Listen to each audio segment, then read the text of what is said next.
Fala, produtor! Já tem mais de um mês que os conflitos no Oriente Médio iniciaram e os seus reflexos no Brasil continuam até hoje e tendem a aumentar a cada dia mais e mais. Mas as notícias que eu quero trazer para vocês de hoje não tem muito a ver com os conflitos em si, mas os seus reflexos e como que o Brasil está lidando no dia a dia com essas notícias.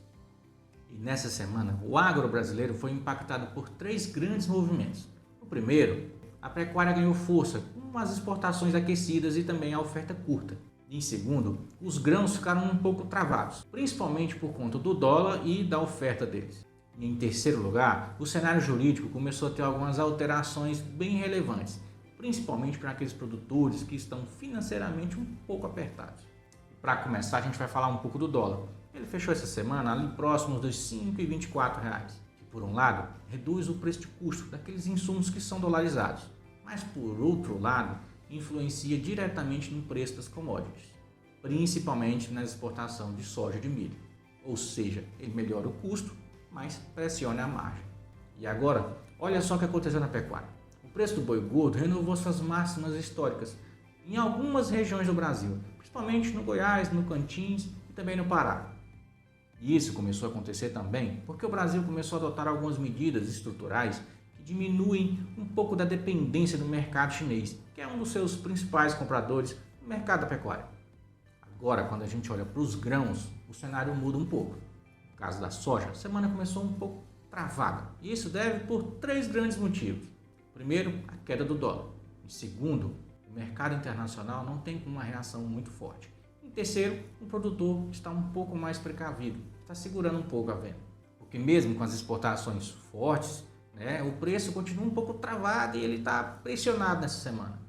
E em relação ao milho, o cenário é um pouco mais sensível, porque com o avanço da safrinha, o mercado começa a precificar um pouco desse aumento de oferta e o preço continua travado e seguindo pressionado. E aqui vai um alerta, porque o milho é bastante sensível às variações de mercado no curto e no médio prazo. E um outro ponto que é de suma importância é relacionado aos fertilizantes.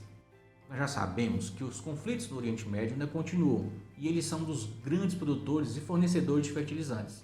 Mas o Ministério da Agricultura também já se posicionou nesse sentido. Tem muita gente que está se valendo desses conflitos para especular os preços e se aproveitar desse cenário internacional. E é aí que entra esse fator guerra e tensão global. Se continuar como está e essa guerra se estender por mais tempo, nós podemos ter pressões ainda maiores no agro brasileiro. E agora vem um dos pontos mais importantes que aconteceram durante essa semana. O cenário jurídico começou a trazer algumas questões e algumas notícias que são de extrema relevância para o produtor rural. Pois nós tivemos grandes casos onde a justiça suspendeu a cobrança de algumas dívidas rurais e que também impediu a perda da propriedade, impediu a perda de fazenda de alguns produtores. E isso não está acontecendo de forma aleatória. Tem um fundamento técnico que está por trás de tudo isso. E exatamente alguns dos assuntos que eu já falei em vídeos anteriores.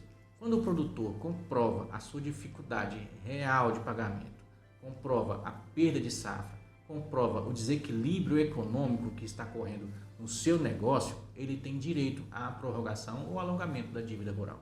E o que a gente viu essa semana foi o agro vivendo alguns momentos divididos. De um lado, a pecuária vivendo um momento positivo. Do outro, os grãos sofrendo algumas pressões no seu mercado. E no meio disso tudo, o crédito rural segue apertando muita gente. Mas nós tivemos notícias bem relevantes para quem toma crédito rural durante essa semana.